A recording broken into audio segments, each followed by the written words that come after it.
मेरे मधेश्वर महादेव, जिनके पवित्र पावन चरणों में बैठकर ये कथा आयोजित की गई। कथा के मुख्य यजमान तो संपूर्ण मयाली कुनकुरी जिला जशपुर के सनातन हिंदू भाई बहन हैं, पर पूजन में सातों दिन विराजमान रही छत्तीसगढ़ शासन के माननीय मुख्यमंत्री श्री विष्णुदेव सहाय जी की धर्मपत्नी श्रीमती कौशल्या देवी सहाय जी, जिन्होंने नारी शक्ति को एक बल प्रदान किया है और सनातन धर्म मजबूत हो, हिंदू सनातनी कहीं ना कहीं किसी न किसी रूप में एकजुट हों, उसके लिए ये प्रयास किया। एक बार दीदी कौशल्या विष्णुदेव सहाय जी के लिए जोरदार ताली बजाकर साधुवाद है। बहुत बहुत साधुवाद। कथा मंडप में विराजमान सभी संत ब्राह्मण साधुजन गुरुजन तपस्वी जन,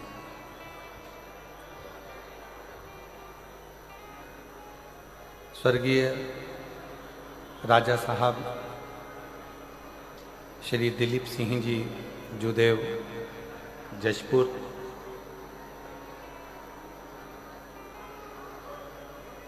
जिन्होंने केवल जशपुर में ही नहीं पूरे भारत की भूमि पर संपूर्ण भारतीयों को एक करने का प्रयास किया और घर वापसी का जो क्रम है वो श्री स्वर्गीय राजा साहब श्री दिलीप सिंह जी जुदेव जी जशपुर द्वारा किया गया। और आज उन्हीं का परिवार वर्तमान में राजा साहब श्री रतन विजय सिंह जुदेव जी,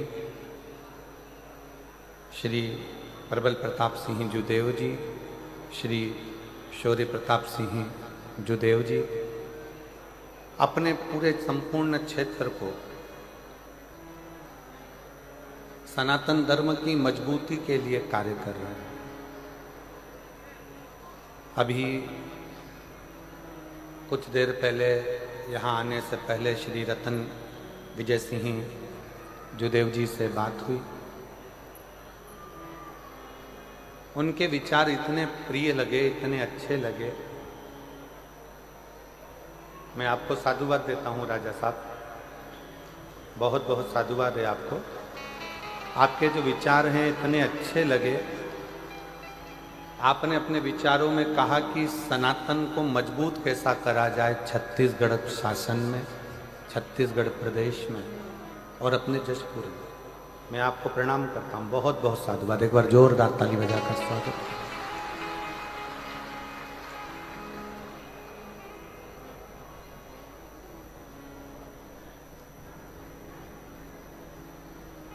और एक अलग ऊर्जा जो राजघराने ने दी है। जशपुर राजघराना सारे राजघरानों में हटकर है। जिस जशपुर राजघराने ने जो अपना सनातन धर्म छोड़कर दूसरे धर्म में चले गए थे, उन सबको अपने घर में वापस लेकर आए, अपने धर्म में वापस लेकर। शायद दुनिया में पहला ऐसा राजघराना होगा जो घर वापसी कराया, और केवल अपने ही क्षेत्र में नहीं, केवल अपने क्षेत्र में नहीं, संपूर्ण भारत में घर वापसी का एक क्रम चालू है। संपूर्ण भारत। ऐसी पवित्र पावन जशपुर की भूमि मदेश्वर महादेव का ये पवित्र स्थल, झील का किनारा,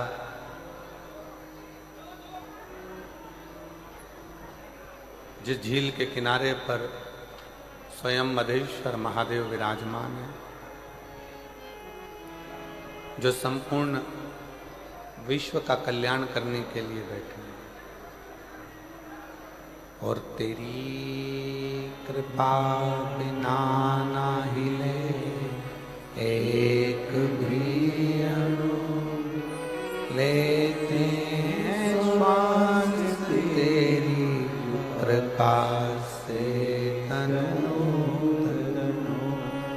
बखान क्या करूं राहोंगे ढेर का, चपटी बबूत में खजाना कुबेर का, हे गंगधार मोतीवार ओंकार तू, भोले ओंकार तू, आयो शरण तिहारी शंभु तार तार तू, बखान क्या करूं मैं राखों के ढेर का, चपटी बबूत में है खजाना कुबेर का, हे गंगधार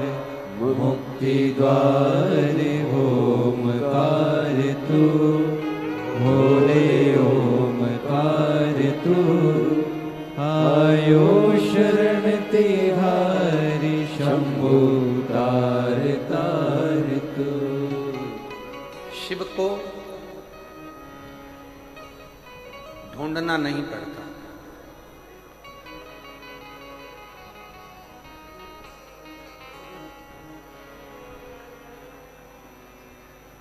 कई लोग अपनी कथा में कहते हैं, कई वक्ता, कई कथाकार कहते हैं कि भगवान को ढूंढो।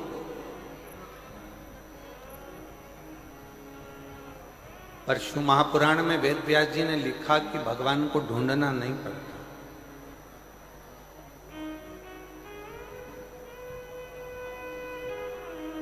भगवान को ढूंढना नहीं पड़ता। हाथी का पांव मगर ने पकड़ लिया, ये श्रीमद् भागवत में गजग्रह की कथा में अपन ने सुना।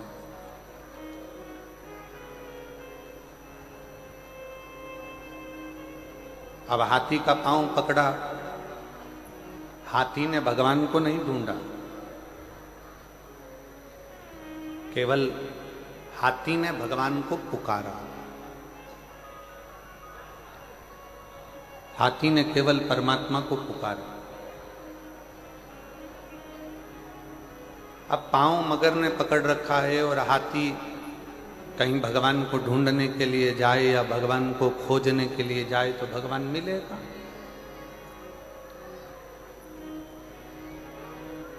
कई लोग हमसे कहते हैं, गुरुजी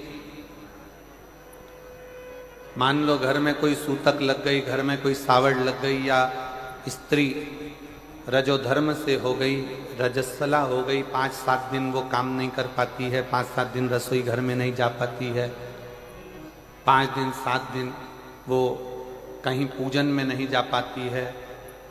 उस समय पर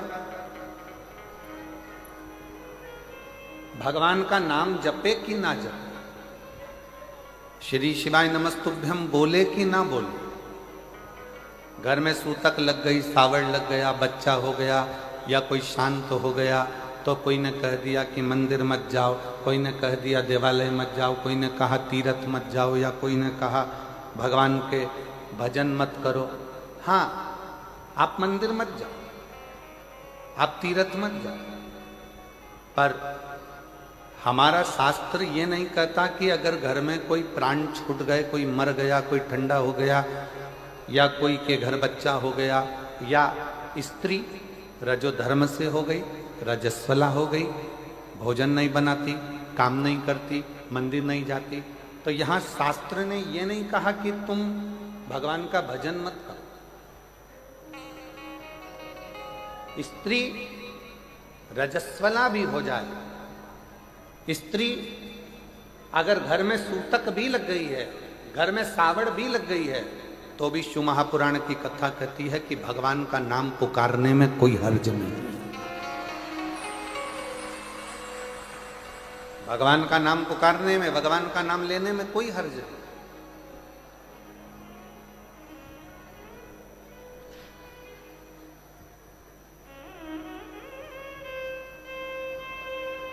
गुरुजी गले में तुलसी की माला पड़ी है, गले में रुद्राक्ष की माला पड़ी है, क्या वो अशुद्ध हो जाएगी? शिव महापुराण की कथा कहती है कि तुलसी और रुद्राक्ष ये जिंदगी में कभी अशुद्ध नहीं होते, ये दुनिया को शुद्ध कर देते हैं।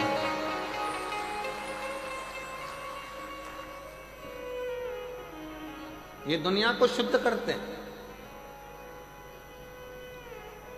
आपने जिंदगी में कितना भी बेकार कर्म करा हो, आपने जिंदगी में कितना भी छल करा हो, कितना भी कपट करा हो, आपने जिंदगी में कितनी भी बेईमानी करी हो, आपने जिंदगी में कितना भी कुछ गलत भी कर दिया हो, कितना भी झूठ बोल दिया हो, कितना भी पाप कर्म कर दिया हो, शिव महापुराण की कथा कहती है कि गले में एक रुद्राक्ष यदि आ जाता है तो हमारा पूर्व का करा हुआ सारा पाप समाप्त होते चलेगा।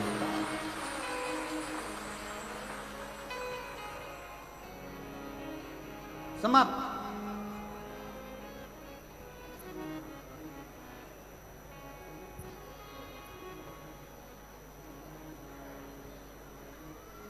और जितने मेरे आदिवासी बहन भाई यहाँ बैठे हैं, वनवासी बैठे हुए हैं, जितने भी शिव महापुराण की कथा में आप लोग दिल से इस मदेश्वर बाबा की पवित्र भूमि में, मयाली कुनकुरी में, जसपुर में कथा सुन रहे हो, मेरा निवेदन है, गले में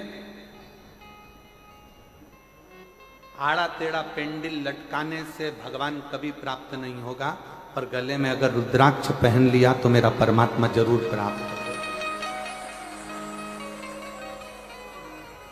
शिव तत्व को पाओ, भगवान को ढूंढने नहीं जाना है, भगवान हमारे पास है। कई कथाकार अपनी वाणियों में कहते हैं भगवान को ढूंढने जाओ, भगवान मिलेंगे वन में, जंगल में, यहां वहां। उनको कहना चाहूंगा, एक भजन की लाइन पुराने समय में मेरी घर की माताएं गाती थी। शायद मुझे विश्वास है कि छत्तीसगढ़ की भी मेरी जीजियों ने वो लाइन गुनगुनाई हो कि फूलों में ढूंढा तुझे, कलियों में पाया है, और फूलों की खुशबू में मेरे भोले का ठिकाना।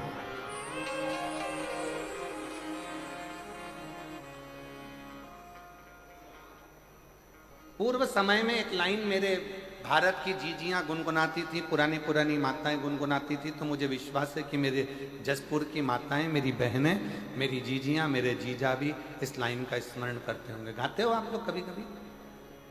अरे जम के तो बोलो। फिर कहा, गीता में ढूंढा तुझे, रामायण में पाया, गीता में ढूंढा तुझे, रामायण में पाया, और शिव पुराण के पन्नों में, शिव पुराण के पन्नों में मेरे भोले का ठिकाना है। और जसपुर वाले क्या जाने, ओ कुनकुरी वाले क्या जाने, मेरा रिश्ता पुराना है। जसपुर वाले क्या जाने, मेरा रिश्ता पुराना अभी कथा के शुरू में महाराजा श्री रतन विजय सिंह जी जुदेव जी कह रहे थे कि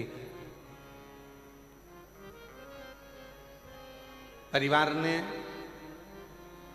स्वर्गीय राजा साहेब श्री दिलीप सिंह जुदेव जी ने बहुत सारे संतों से निवेदन करा कि ये हमारा मदेश्वर नाथ जो आदिवासी और वनवासी के पूज्य देव है, विश्व का सबसे बड़ा शिवलिंग का इसका स्मरण हमारे शास्त्रों में आया, पर कोई योग नहीं बना। अभी राजा साहब कह रहे थे, और ये शिव महापुराण की कथा ने आज पूरे विश्व में, मैं राजा साहब से कहना चाहूंगा 272 देश मदेश्वर बाबा की इस कथा को सुन रहे हैं। राजा साहब 272 देश इस कथा का स्मरण कर रहे हैं, और पूरा भारत तो भारत, विदेशी भी इस कथा का लाभ ले रहे हैं। और हमारा संपूर्ण देशवासियों से कहना है कि अब तुमसे कोई पूछे तो ये जवाब नहीं आना चाहिए कि जसपुर में कोई दूसरी चीज बड़ी है, अब जवाब आना चाहिए कि दुनिया का सबसे बड़ा शिवलिंग मधेश्वर नाथ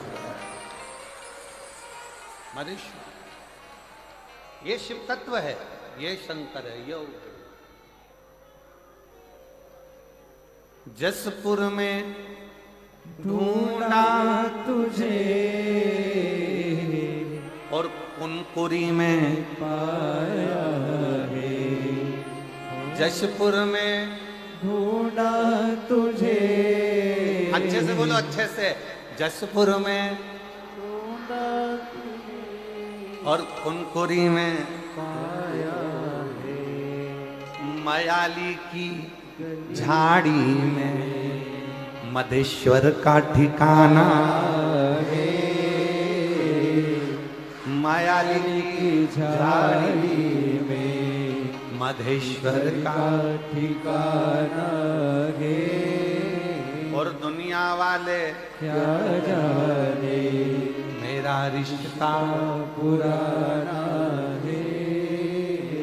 शिव किस रूप में हमें मिलेगा, हमको शंकर भगवान को ढूंढने नहीं जाना, शंकर भगवान हमें ढूंढे, हमें ढूंढे।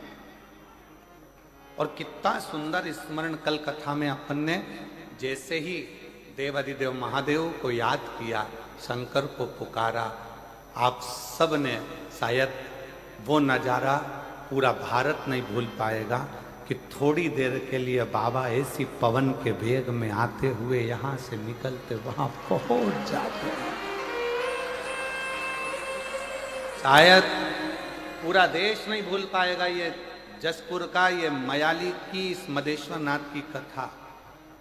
कुछ देर के लिए आना, पूरा टेंट पंडाल सब हिला देना, लोगों का हृदय कांप जाना, और उतनी देर में जैसे ही थोड़ी देर हुई और कथा फिर पुनः वही आनंद के साथ फिर प्रारंभ होती। कोई कहे शंकर कहाँ मिलेगा, कहाँ?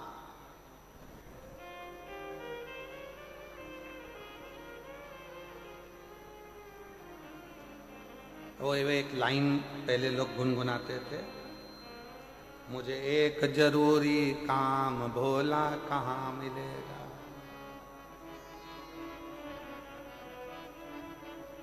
मैंने ढूंढा नाम तमाम भोला कहाँ मिलेगा, एक जरूरी काम भोला कहाँ मिलेगा। मैंने ढूंढा देश तमाम भोला कहाँ मिलेगा, कहाँ मिलेगा, कहाँ मिलेगा, कहाँ मिलेगा, कहाँ मिलेगा, कहाँ मिलेगा, कहाँ मिलेगा। और मैंने ढूंढा देश तमाम भोला कहाँ मिलेगा, मुझे एक जरूरी काम भोला कहाँ मिलेगा। एक जरूरी काम है मुझे शंकर भगवान, एक जरूरी काम। कहाँ, कैसे मिलेगा?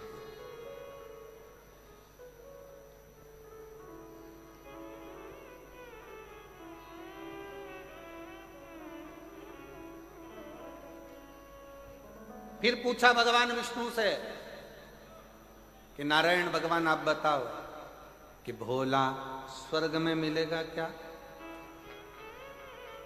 जम के बोलो, भोला स्वर्ग में मिलेगा? नहीं।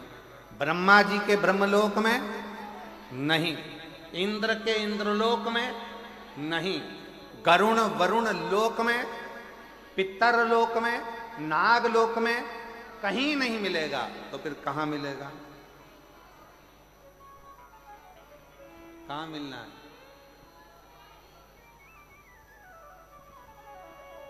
अरे मैंने ढूंढा देश तमाम भोला कहाँ मिलेगा, कहाँ मिलेगा, कहाँ मिलेगा, कहाँ मिलेगा, कहाँ मिलेगा, कहाँ मिलेगा, कहाँ मिलेगा, एक जरूरी काम भोला कहाँ मिलेगा। फिर कहा ब्रह्मा जी ने, भगवान विष्णु ने, कहीं मत ढूंढो, पृथ्वी पर जाओ, एक कंकर उठाकर भी देखोगे तो शंकर वहां मिलेगा।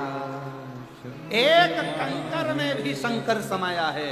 एक मनुष्य का दर्शन कर रहे हो पृथ्वी पर, ये साधारण गरीब साधारण व्यक्ति का दर्शन कर रहे हो, बहुत दूर से पैदल चलकर आकर 200-500 रुपये अपना अपना खर्च कर कर, अगर किसी राजनेता को भी अगर कोई कार्यक्रम करना पड़ता है तो बसें लगाना पड़ता है, गाड़ियां लगाना पड़ता है, पैसा खर्च करना पड़ता है। पर शंकर कहाँ मिलता है?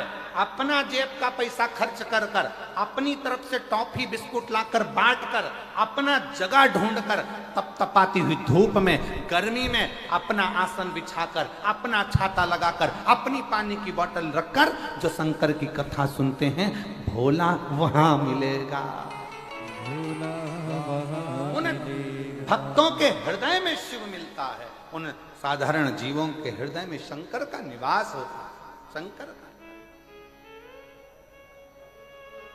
शिव तत्व का वास कहां है?